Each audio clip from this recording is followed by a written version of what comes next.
My name is Rishi. I am a conversion copywriter, and the only reason clients hire me is because they are looking for results. So, I'm going to actually show you examples of how I drive results, how I think of copy, how I think of ideas. So, let's look at this product page, and let's say that we were trying to construct a sales pitch to convert the audience that's coming onto this page. So the first thing we have to understand is like what is this product? So it is a filter where they have, some kind of magic trick on the inside where it purifies or filters out the water that you're using, and then it theoretically, at least the promise is that it's going to improve your skin. So it's let me just show you. Let me show you the pictures so you can see so this is the idea, right? So when you use Filter Baby, you're able to improve your skin because it's filtering out the water and acne, eczema, dryness, sensitivity. That's what that's what their pitch is, right? That's what they're selling, and it costs $119. Now, the first thing I have to do before I start thinking about how I'm going to construct the sales page is to understand who are we competing against. And so some of the things that we're competing against are we're competing against other products that are designed to make skin better. So maybe creams and serums. There's lots of red light therapy these days that's designed to make skin better. So, people that are going to potentially buy my product are looking at some of those other alternatives. But there is one other type of product. There's this company called Jolie Showerhead, and there's a bunch of competitors. There's Jolie over here, there's Canopy over here, I guess Oxygenics over here. And these guys have the same kind of idea, except it's a shower head. So essentially, whereas Filter Baby is for the faucet, the Jolie, as I understand it, would be a shower head.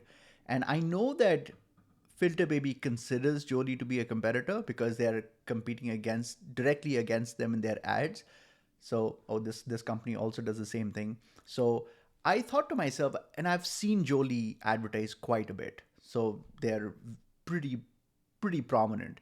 And so my thought was that, well, if someone who's buying our product or potentially buying this product is also looking at these other alternatives, how do we kind of bust those alternatives right up front before we even kind of talk about what we do?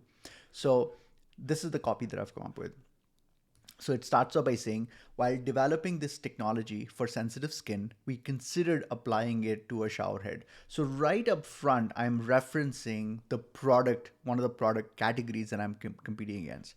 But we quickly realized that it makes more sense to focus our formulation on just your face versus diluting it.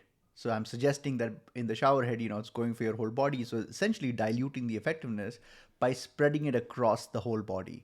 So I'm trying to make a counter argument for why a concentrated solution that just goes to your face is so much better than a shower head, even though they may not actually be that much different. But I'm making the point that we are focused on one thing. And then to kind of reinforce that, I've just added a little visual kind of, I like to put this within the copy. I think this is really important that while you are showing your copy, you don't always have to talk about the product. You can actually talk about philosophy as well. So I'm using that to talk about philosophy. And so it says, instead of trying to do too much and attempting to please everyone, focus on the details that matter. And so I'm trying to really kind of zero in on this idea. Then that's not the only competition I have. I have other types of products, right? So I'm acknowledging that up front. This is a big mistake that I see brands make, is that we pretend like consumers don't know that there are alternatives. So we just stay to our lane and talk about what our product can do. That seems a little disingenuous to me. So what I'm doing is I'm acknowledging the alternatives by saying there are a ton of skincare solutions out there. We have creams, we have red light therapy, we have serums, and then I said more creams, adding a little personality as well, so that the reader knows that they're reading something that was created by an individual versus a machine or a committee. It's clear that those technologies work for some people, but they didn't for me. So it's really important to like not just, I could have just said they didn't work for me, right? I could have just had this statement over here.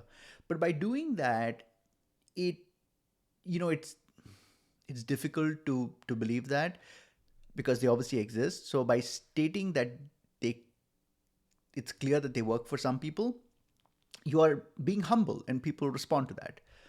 And then it just says, my name is Lynn. I don't know what the name of the founder is. I'm just making this up. My name is Lynn. And this part is true because I read the page. And though I was closely connected to skincare, I'm a dermatologist.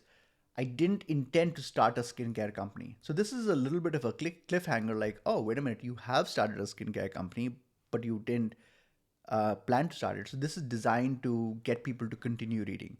And we're going to put a picture of the founder to kind of reinforce this whole personal communication.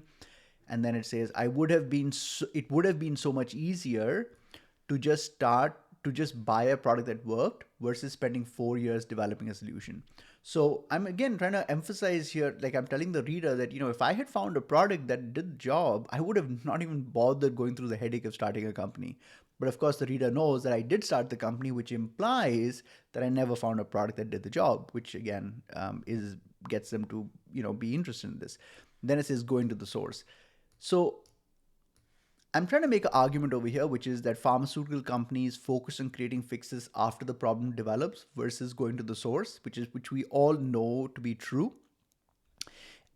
It doesn't make sense. So I'm trying to now attack these other solutions. Like for example, creams and serums. What they're doing is you have bad skin, and so now it's kind of designed to kind of solve the problem. And what we're proposing is that our product, it essentially goes to the source. So it actually directly works in your skin and prevents bad skin from appearing in the future. So it says it doesn't make sense to try and buy a serum or a light therapy device to fix a problem that shouldn't have existed in the first place. This whole idea of outrage is really important because I want the reader to feel that I'm just as frustrated as they are. And then it says the water supply we've learned to live with is the problem. So that is the root problem, is the water supply. So of course, now the reader is curious to know. Click on the state below to see what filter baby users have sent to us. So what I've done is I'm linking to this page, and I think this is a really, really clever page that they've created, which I'm curious. I wonder how many people even discover it. So what they've got is an interactive map. And this is very powerful conversion device because I live in Michigan, so I'm very interested in clicking on my own state. So when I click on it, someone from Michigan has actually given a sample of water, and they've broken down all the garbage that's in the water. This is a very effective mechanism. So if I'm in Texas, I can see the breakdown of water that's in Texas. Water is very hard. If I'm in California, similarly, I can do the same analysis. So I think this is a really clever idea. So I wanted to kind of embed that over here so the person can interact with it. So anyway, this is an example of how I would have solved this problem. I kind of look at copywriting as problem solving. Now, you might wonder, how do I know this is going to work? I want to include a link in the comment section, in the description, to all of my case studies. Go through my case studies and you will see how I exactly have followed these processes for the clients that I'm working with. So anyway, I'm going to continue sharing these tutorials. Write a comment, because when I see a comment, that's how I know that some part of the video you like, and I'll be able to create more content for you. Thank you.